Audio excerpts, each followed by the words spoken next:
Dahil wala kaming panggatong, nanguha ako ng panggatong dito sa amin sa may tabing ilog at para na rin po makatulong kay mama bago ako umalis sa puntang trabaho. At dahil nga po maraming panggatong dito sa may tabing ilog ay dito na ako nanguha para gamitin sa pagluluto ng pagkain sa pang-araw-araw ni mama. So ayun na nga po dito, talagang libre po yung panggatong at napakarami dito sa tabing ilog po. From DN's Gelyes Plaza.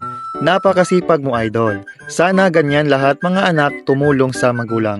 At kay Marley B. Bagas, mas maganda panggatong pagaling sa ilog. Yes po, Ma'am Bagas, no? Talagang mas maganda po pag mula sa ilog yung panggatong, no? Lalong-lalo na kapag tag-init, no? Talagang kapag kukuha ka ng panggatong ay ready na gamitin po. From LB Kabuko naman po, talagang sipag lang ang punan. Sige, parating mag-ingat.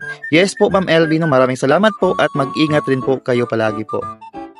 At huwag niyo pong kalimutan mga idol, no, na sana po i-share niyo po ang video na to. Maraming thank you ulit po.